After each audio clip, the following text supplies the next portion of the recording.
Welcome to Popular Pixel. Today we're taking a look at Super Mario Bros. On the NES, but from a slightly different angle. Back in the day, the design of the NES was quite different from the original Japanese console known as the Famicom.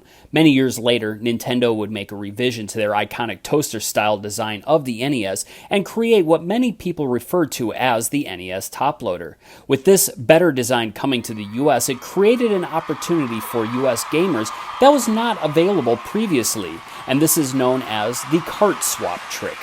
First, I would like to tell you that this is not recommended as something that you try, as there is a possibility of causing damage to your games or console. But I've been doing this for some time both on the Sega Genesis as well as on the NES and have not run into any problems. That's not to say that it can't happen, so if you do decide to try this, please be warned.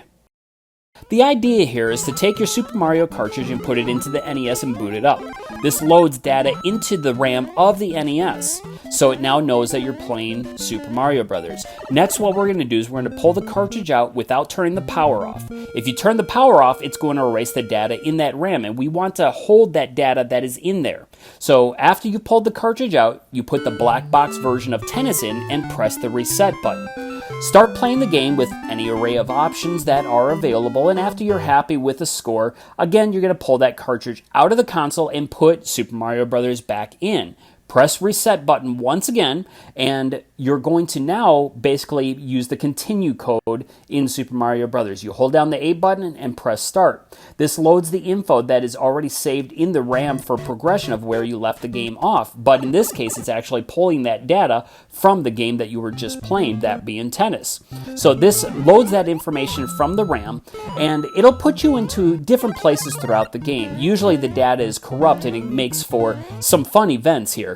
But on one occasion, it actually put me into the legit level of 4-1, and I was able to play through the whole game without issue. Usually, once you start the game, you're going to be thrown into a legit level, except with a few errors. Things like smaller platforms, which isn't something that you would normally see if you were playing through the second quest after beating Bowser. A common other glitch that you're going to find is anytime you go down a pipe or through a pipe, it'll actually bring you to the start of that level that you were on, very much like the way the Minus World does in the normal game.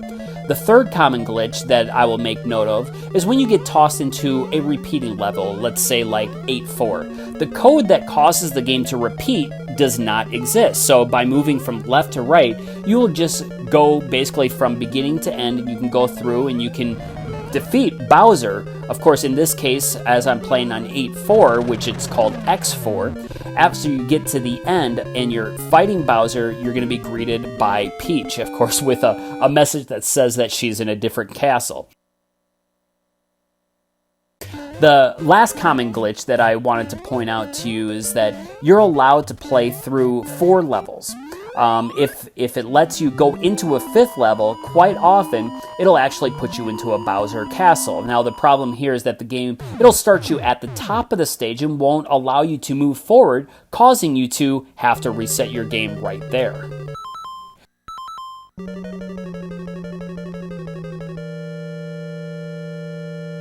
From here on out, instead of showing off stages that are uninteresting, I'll show you some of the stages that have a little bit more flavor to them.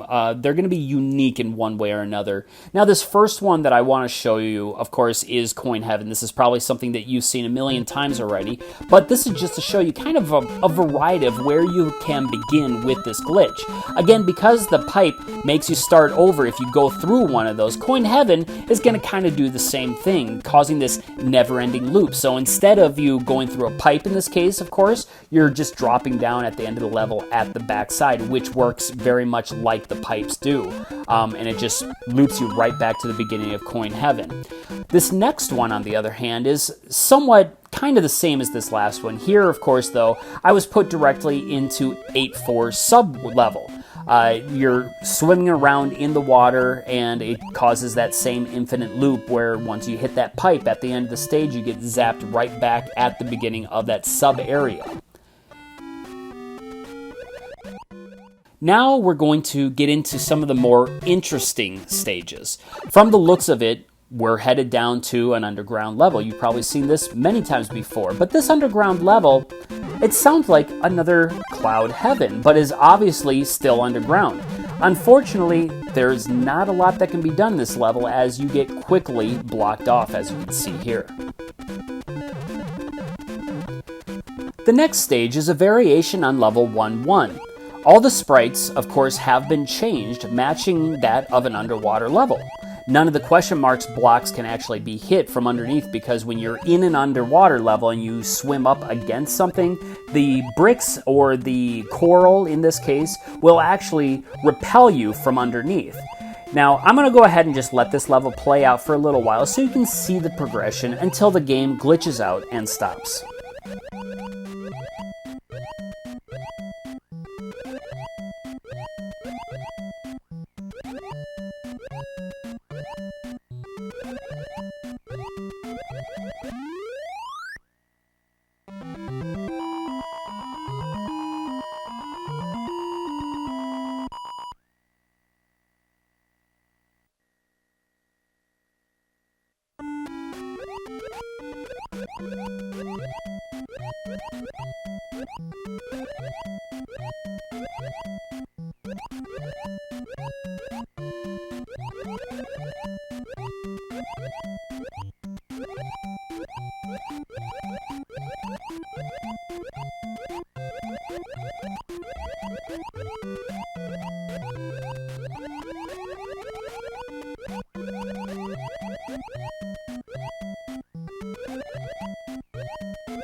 Here is yet another underwater level that normally is not underwater. This one is based off of level 2-3.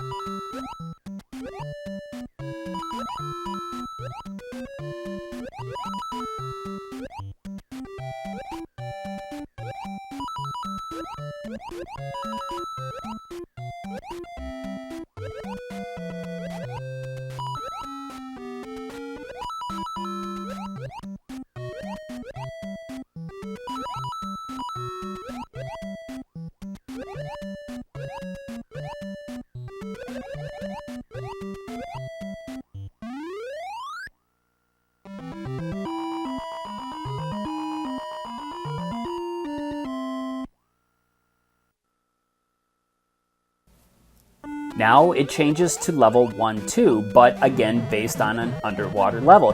Here, of course, there's no way out of the level.